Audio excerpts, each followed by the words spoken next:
अस्सलाम वालेकुम everyone and welcome back to another video of reaction. तो आज जिस वीडियो में हम लोग रिएक्शन बनाने वाले हैं ना, वो वीडियो होने वाली है हॉरर नाइट्स हिंदी की, जिस वीडियो का नाम है creepy crime footages of a psychopath. तो देखते हैं वीडियो रिएक्शन देखते हैं। वीडियो पसंद लाइक कर देना, सब्सक्राइब कर देना, शेयर कर देना और इंस्टाग्राम पे आगे जरूर फॉलो कर लेना। बाकी चलते हैं देखते हैं ऐसा क्या साइकोपैथ की क्या स्टोरी है। तो चलते हैं वीडियो को स्टार्ट करते हैं। ओके, अप्रैल 12 1985 की ये कहानी है। It was an ordinary day like any other. पूरे दिन अपने नॉर्मल रूटीन को फॉलो करते हुए टाइम स्पेंड करने के बाद 18 साल की कैथलीन एलन अपने बॉयफ्रेंड माइकल कैरोल के साथ अपने मोटेल रूम में लौट आते हैं। रूम में लौटने के बाद सारा काम ख़त्म करके while they were about to sleep, रात के करीब 10 बजे के आसपास माइकल अपने गर्लफ्रेंड कैथलीन से कहता है कि उसे किसी काम से अर्जेंटली बाहर जाना पड़ेगा और वो सुबह तक लौट आएगा। ये कहकर माइकल वहाँ से निकल जाता है और कैथलीन अकेले ही रूम में सो जाती है। अकेले तो तभी तो चक्कर है ना सारा।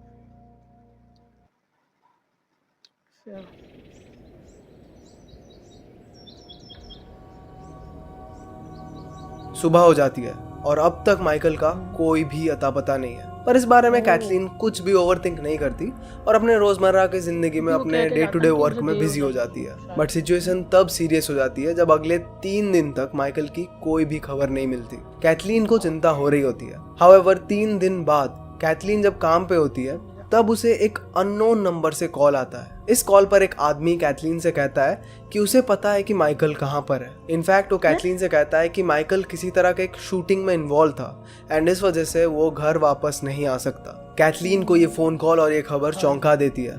तुरंत ही वो अपने बॉस से छुट्टी मांग के काम से बाहर निकल जाती है। वहां से निकलकर कैथलीन सीधा पार्किंग लॉट पे आती है जहां पे उस आदमी ने कैथलीन को बुलाया था। पार्किंग लॉट में पहुंचते ही एक बियर्डेड मैन, जो कि शायद वही आदमी है जिसने कैथलीन को कॉल किया था, कैथलीन के सामने आता है। उन दोनों के बीच एक कॉन्वर्सेशन होती है एंड बातें खत्म होते ही कैथलीन तुरंत ही उस आदमी के कार में बैठ जाती है। फिर वो आदमी भी अपने कार को चलाते हुए स्टार्ट करता है एंड वो दोनों मिलकर के कहीं पे निकल जाते हैं। Well sadly this was the last time जब कैथलीन एलन को ऐसे पब्लिकली अलाइव देखा गया था। उस दिन उस आदमी के साथ उस कार में बैठने के बाद कैथलीन एलन कहाँ गई, उसके साथ क्या हुआ, वो ठीक थी कि भी नहीं, ये सब चीजें एक मिस्ट्री बन के रह गई।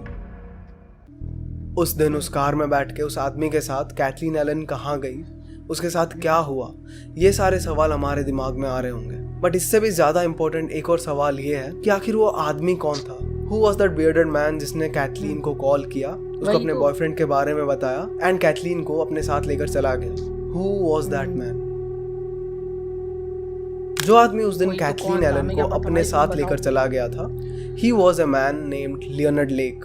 आज की जो पूरी वीडियो है वो लियोनार्ड लेक और उसकी पूरी कहानी के अराउंड ही रिवॉल्व करने वाली है। और मैं इस इंसान पे इसलिए वीडियो बना रहा हूँ बिकॉज इसकी पूरी केस को जानने के बाद you will be very convinced कि this man is actually a monster in disguise of a human being. October 29, 1945 को सैन फ्रांसिस्को कैलिफोर्निया में लियोनार्ड लेक का जन्म हुआ था। उसकी जो अर्ली लाइफ थी, उसके लाइफ के जो अर्ली इयर्स थे वो ठीक ठाक एंड इनफैक्ट बहुत अच्छे बीत रहे थे। बट जब वो आगे चल के 6 साल का हुआ उस वक्त उसके पेरेंट्स के बीच झगड़े हो गए थे एंड जिस वजह से वो लोग सेपरेट हो गए। तो लेक अपने सिबलिंग्स को लेकर के अपने ग्रैंड मदर के पास शिफ्ट हो गया। This actually was a turning point in his life. इस इवेंट के बाद पता नहीं क्यों लियोनार्ड लेक की लाइफ काफी ज्यादा बदल गई। उसके जितने भी डे टू डे हैबिट्स थे उसमें बहुत ही ज्यादा ड्रास्टिक चेंज आने लगा एंड उसके हैबिट्स धीरे धीरे morbid, disturbing and in fact creepy होने लगे थे। लियोनार्ड लेक कई बार अपने ही सिस्टर्स के न्यूड्स को फोटोग्राफ करते हुए पकड़ा गया था। कई बार वो अपने खुद के सिबलिंग्स को सेक्सुअल एक्ट करने में फोर्स करता था। इन सारी वियर्ड एंड अजीब चीजों के साथ साथ वो अपने घर में जितने भी चूहे होते थे उनको भी कलेक्ट करता था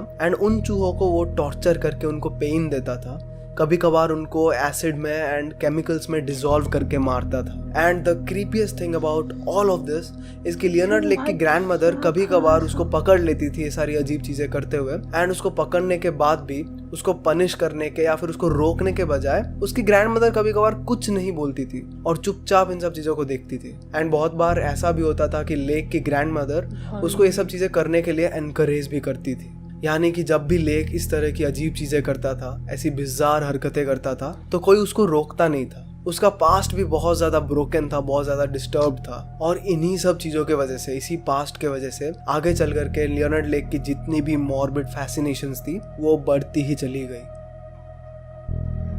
ड्यूरिंग द 1980s अपने पूरे एडल्टहुड के दौरान लियोनार्ड लेक सर्वाइवलिज्म नाम के एक मूवमेंट में बहुत ज़्यादा इंटरेस्टेड हो गया था। सर्वाइवलिज्म का मतलब होता है कि जब भी किसी तरह का नेचुरल डिजास्टर या बहुत बड़ी कैलामिटी या बहुत ही बड़ी इमरजेंसी सिचुएशन आती है तो उस डिजास्टर या उस सिचुएशन को बचने के लिए जो भी चीज़ें करी जाती हैं टू सर्वाइव, इस पूरे मूवमेंट को सर्वाइवलिज्म कहते हैं। लियोनार्ड लेक को पता नहीं क्यों एक बहुत बड़ा फोबिया था एक न्यूक्लियर हॉलोकास्ट का, एक न्यूक्लियर ब्लास्ट का, और वो अपनी पूरी रिसर्च कर रहा था सर्वाइवलिज्म के अराउंड ताकि वो एक न्यूक्लियर ब्लास्ट को, एक न्यूक्लियर हॉलोकास्ट को सर्वाइव कर सके। फाइनली लेक ने सोचा कि वो अपने प्रॉपर्टी के अराउंड कुछ बंकर्स को बनाएगा जो उसे मदद करेंगे सर्वाइव करने के लिए from a nuclear blast, and वो इन्हीं सारे सेफ्टी बंकर्स को कंस्ट्रक्ट करने में लग चुका था। आगे चल के जब लेक ने इस चीज को रियलाइज किया कि वो शायद अकेले में ये सारे बंकर्स को बना नहीं सकता तो उसने एक मैगजीन में एक एडवर्टाइजमेंट छपवाई, सर्वाइवलिस्ट पार्टनर वांटेड। लेक को अपने साथ एक साथी चाहिए था जो कि उसके साथ मिलकर ये सारे सेफ्टी बंकर्स बनाए एंड उसकी मदद करे इस पूरे मूवमेंट में। देखो आई नो पहली बात तो सोच के बहुत बचपना लगता है कि कैसा ही न्यूक्लियर ब्लास्ट होने वाला है जो ये सब प्रिपरेशन कर रहा है, एंड इस चीज को इतना सीरियसली लेकर के वो एड्स वगैरह छपवा के एक पार्टनर भी ढूंढने लग गया। एंड समझने के बाद सिचुएशन को लगता भी नहीं कि कोई इसको सीरियसली लेगा एंड कोई पार्टनर बन के आएगा भी actually. But here is where we all are wrong. Actually में इस एड के बाद लियोनार्ड लेक को एक पार्टनर मिल जाता है। चार्ल्स एंग नाम का एक आदमी था, ये नेटिव हांगकांग गाय जो इस एडवर्टाइजमेंट के थ्रू लियोनार्ड से मिला और उसका पार्टनर बन गया। ये एक ऐसा इंसान था जिसने अपने लाइफ में कई सारे छोटे छोटे क्राइम्स करे हुए थे एंड प्रिजन में इसका जाना आना लगा रहता था, तो सुन के पता लग रहा है कि एक बहुत अच्छा आदमी नहीं था। चार्ल्स जब लियोनार्ड लेक के साथ मिलता है तो लगता है कि एक जोड़ी सी बन गई है, तो जैसे ही ये दोनों मिले ये अपने रियल लाइफ में पार्टनर्स इन क्राइम बन चुके थे। इन दोनों ने मिलकर फिर से छोटे छोटे क्राइम्स करने स्टार्ट कर दिए थे एंड आगे चल के जब एक बार इन्होंने एक बहुत ही बड़े फायर आर्म को चुराया था तो उस केस में इन दोनों को अरेस्ट कर दिया गया था और ये दोनों कुछ दिनों के लिए प्रिजन भी गए थे। बट फाइनली प्रिजन से निकलने के बाद इन लोगों ने फिर से अपने मोटिव पर काम करना चालू कर दिया था। तो ये लोग शहर से दूर आ गए, कैलिफोर्निया के ही एक बहुत ही छोटे से फॉरेस्टेड वुडेड टाउन विल्जीविल में ये दोनों शिफ्ट हो गए। पूरी दुनिया से दूर जंगल के बीच एक कैबिन बना लिया एंड उसके अराउंड अपना बंकर बनाना इन लोगों ने स्टार्ट कर दिया था। जैसे जैसे ये बंकर बन के कंप्लीट होते जा रहा था उसके अंदर ये लोग इलीगल वेपन्स को रख रहे थे, torture devices and torture equipments को रख रहे थे एंड साथ ही साथ जेल सेल्स बना रहे थे। पर जिस बंकर का काम एक न्यूक्लियर ब्लास्ट से बचना था उसके अंदर ये सब चीजें क्या कर रही थी, torture weapons, illegal weapons and jail cells. सुन के थोड़ा सा क्रीपी लगता है एंड कहीं ना कहीं शक होता है कि आखिर इनके क्या इंटेंशंस थे। Well after the construction of the entire bunker Leonard lake एक कैमरा को लेता है, एक बहुत ही पुराना VHS कैमरा जो उसके पास था। उस कैमरा के सामने आराम से बैठ करके अपनी उन सारी इच्छाओं के बारे में बोलता है जो कि उसने प्लान कर रखे हैं with regards to this bunker. अभी मैं तुम लोगों को वही असली VHS टेप दिखाने वाला हूँ जिसको लियोनार्ड लेक ने रिकॉर्ड करा था। But here is a trigger warning, ये रियल क्लिप्स हैं और इसके अंदर जिस तरह का लैंग्वेज वो यूज करता है और जो चीजें बोलता है it might disturb a few people. तो अगर तुम्हें अनकंफर्टेबल फील होता है तो तुम इस पार्ट को स्किप भी कर सकते हो। This is the real VHS tape of Leonard Lake talking about his morbid fascinations. तुम भी इंटरेस्टेड हो ना भाई, इसी चीज से तो इंटरेस्ट होता देखने का, मेन तो यही होती है। अच्छा कमरा तो काफी सही लग रहा था। बोल रहे क्या बोलेगा, बोल। इधर देख ले, जाहिर कैमरा इधर है। It's a Sunday in October. बारिश हो रही है बाहर। 22nd, 23rd, something like that. Very close to my 38th birthday. And I'm starting this tape without script or without any real organization of what I want to say. This tape, what you're hearing now, is going to be the lead-in of the various phases of construction of a building, which hopefully will be the first of a series of underground buildings.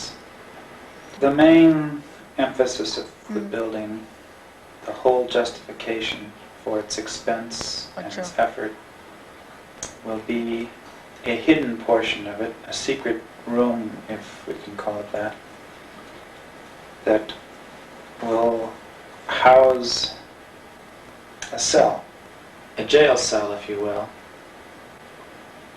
And the purpose of that cell, and the main purpose, hence, of the building, will be the imprisonment of a young lady who probably at this moment is unknown to me. What I want is an off-the-shelf sex partner.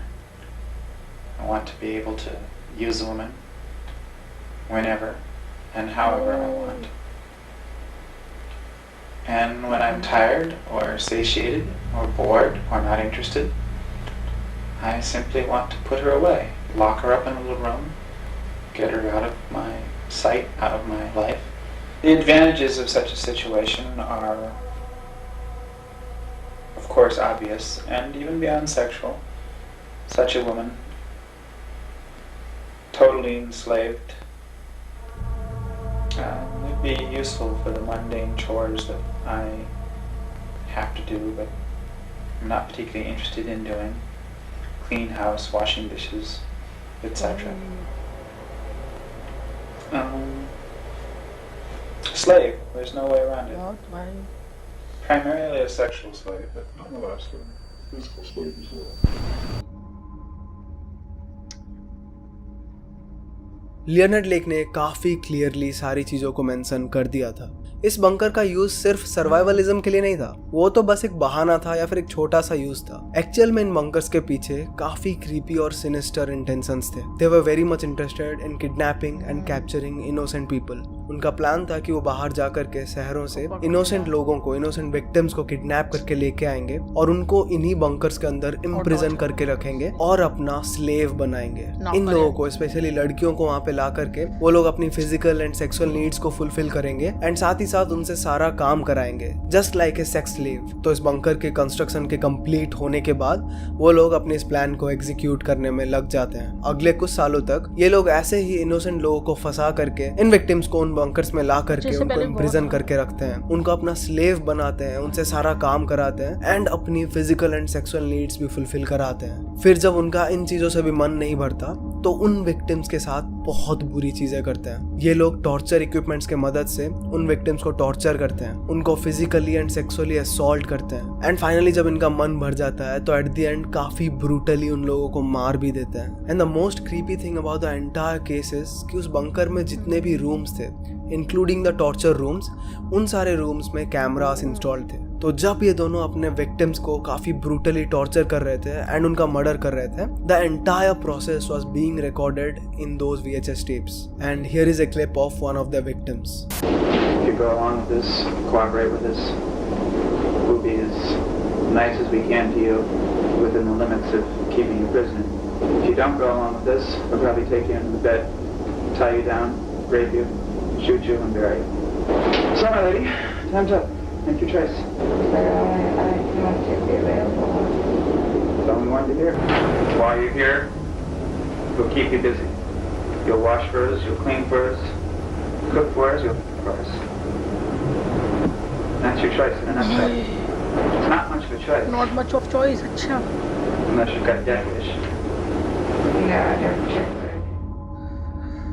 भाई क्या जो clip मैंने अभी तुम्हें दिखाया एक real footage था जो कि उन्हीं लोगों के टेप्स का एक हिस्सा था। वेल ये कोई रैंडम फुटेज नहीं था किसी रैंडम विक्टिम का, बल्कि जिस विक्टिम की फुटेज थी उसको तुम लोग जानते हो, उसकी कहानी भी तुम लोग जानते हो। The video footage that you saw just right now, the girl you saw in the video was no one other than Kathleen Allen. Kathleen Allen वही लड़की है जिसकी कहानी मैंने तुम्हें वीडियो के स्टार्टिंग में बताई थी एंड ये वीडियो उसी लड़की की थी। But the saddest thing is कि कैथलीन अकेली नहीं थी। कैथलीन के साथ 11 अदर विक्टिम्स भी थे जिनके साथ यही सेम चीज हो रहा था। तुम लोग एक बार इन सारे विक्टिम्स के सिचुएशन के बारे में सोचो। पूरी दुनिया से दूर एक जंगल के बीचों बीच एक बंकर में ये लोग फंसे हुए हैं। इनकी आवाज किसी तक नहीं पहुंचने वाली। दे आर कम्प्लीटली हेल्पलेस और उस बंकर के अंदर उनको स्लेव बना के रखा गया है। जो विक्टिम्स इन दो मॉन्स्टर्स की बातें मानते हैं उनको लोग जिंदा छोड़ते हैं एंड जो लोग इनकी बातों से थोड़ा भी इनकार करते हैं उनको टॉर्चर करके ब्रूटली मार देते हैं।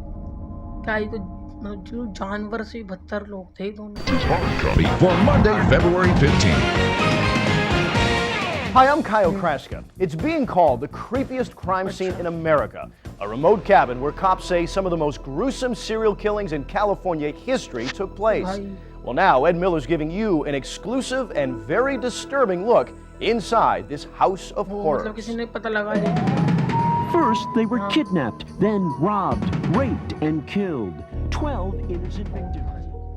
These monsters were living their life without any fear. बिना किसी डर के इतने बड़े से बड़ा क्राइम, किडनैपिंग से लेकर के सीरियल किलिंग, सब कुछ ये लोग कर रहे थे. बट आगे चल के इन जून 1985 इन लोगों से एक बहुत बड़ी गलती हो गई थी, जिस वजह से इनका पूरा डाउनफॉल स्टार्ट हुआ. जून 1985 को चार्ल्स इंग एक हार्डवेयर शॉप में गया था एंड वहां से उसने एक डिवाइस चुराने की कोशिश करी थी, बट वहां पे लोगों ने उसको पकड़ लिया था. ये खबर जैसे ही लियोनार्ड लेक को मिली तो तुरंत ही उस शॉप में गया ताकि वो पैसे भर दे और ये केस ज्यादा आगे ना बढ़े. बट वहां के लोगों ने उस वक्त तक पुलिस को बुला लिया था. जब लियोनार्ड लेक के सामने पुलिस आई तो पुलिस वालों ने उसको आईडी मांगी और लियोनार्ड लेक ने गलती से अपने आईडी की जगह अपने एक विक्टिम की आईडी दे दी. उस आईडी में जो फोटोग्राफ था वो लियोनार्ड लेक से बिल्कुल भी नहीं मिलता था और जब पुलिस वालों ने नाम देखा तो वहां पे नाम भी रॉबिन स्टैपले लिखा हुआ था. रॉबिन स्टैपले एक ऐसा आदमी था जो कुछ ही दिनों पहले उस शहर से मिसिंग हुआ था एंड उसकी मिसिंग रिपोर्ट्स पुलिस में भी लिखवाई गई थी. इस मोमेंट पे पुलिस को पूरा शक आ जाता है कि कुछ तो गड़बड़ है एंड ये दोनों आदमी कुछ तो छुपा रहे हैं. उनको इमीडिएटली अरेस्ट कर लिया जाता है एंड उनको कस्टडी में ले लिया जाता है. आफ्टर दिस ये दोनों क्रिमिनल्स चार्ल्स इंग और लियोनार्ड लेक समझ चुके थे कि उनकी जो ये क्राइम सागा चल रही थी वो जल्दी ही खत्म होने वाली थी. इसीलिए अरेस्ट होने के 4 दिन बाद ही लियोनार्ड लेक ने कस्टडी में होते होते साइनाइड पिल्स खा लिया और अपनी जान ले ली. जब मामला इतना सीरियस था तो finally police department Leonard lake के प्रॉपर्टी को इन्वेस्टिगेट करने एंड सर्च करने के लिए जाती है. उसके कैबिन को और पास ही मिले उस बंकर को जब पुलिस अच्छे से इन्वेस्टिगेट करती है तो जो चीजें वहां से बाहर निकलती है वो पूरे पुलिस डिपार्टमेंट के रोंगटे खड़े कर देती है. लेक के प्रॉपर्टी के आसपास उनके विक्टिम्स के कई सारे व्हीकल्स रखे हुए थे. उसी कैबिन के आसपास कुछ बरियल साइट्स भी थे जहाँ पे बहुत ही बड़े बड़े गड्ढे खोद करके क्रस्ट ह्यूमन बोन्स को रखा गया था, जो कि अराउंड 10 या 11 डेड बॉडीज की ह्यूमन बोन्स थी. उसी बंकर के अंदर पुलिस को 2 बहुत ही बड़े बड़े बकेट्स मिले थे. जो पहला बकेट था उसके अंदर सारे विक्टिम्स के आईडीज और पर्सनल बिलोंगिंग्स थे और जो दूसरा बकेट था, this was the creepiest discovery of the entire bunker. उस दूसरे बकेट के अंदर पुलिस को VHS टेप्स मिलते हैं. वो VHS टेप्स जिसके अंदर लियोनार्ड लेक और चार्ल्स इंग ने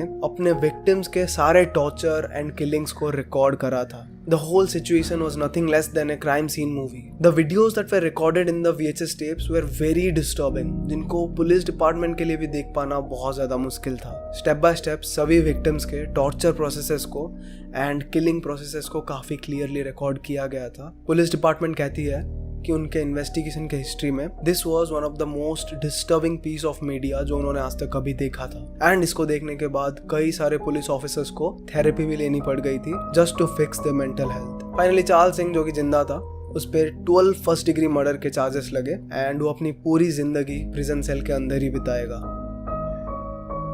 बाकी मैंने तुम्हें जितने भी छोटे मोटे क्लिप्स दिखाए, टिट्स एंड बिट्स दिखाए, वो उन्हीं सारे रियल टेप्स के लीक्ड फुटेजेस थे. बट जो बाकी का डिस्टर्बिंग एंड ग्रिम कंटेंट था वो हमेशा के लिए पुलिस डिपार्टमेंट के पास बंद होकर ही रहेगा. वो कभी भी बाहर इंटरनेट पे या फिर जनरल पब्लिक के पास कभी नहीं आएगा. ओके तो गाइज यही था मेरा इस वीडियो पर रिएक्शन. तुम लोग तुम लोगों को क्या लगा? भाई मेरे को तो बहुत ज़्यादा डिस्टर्ब लगा. पता नहीं कैसे साला कैसा बंदा है ये, कितना गंदा इंसान था भाई, बहुत ही बुरा था. बाकी वीडियो पसंद लाइक सब्सक्राइब कर देना, शेयर कर देना और इंस्टाग्राम पे आकर जरूर फॉलो कर लेना और बताना ऐसी वीडियोस और भी बनानी चाहिए रिएक्शन पे तो बताना. तुम लोग बनाएंगे हम लोग आगे भी ऐसी वीडियोस पे रिएक्शन. बाकी मैं चलता हूँ, मिलता हूँ नेक्स्ट वीडियो. तब तक peace hello and bye bye.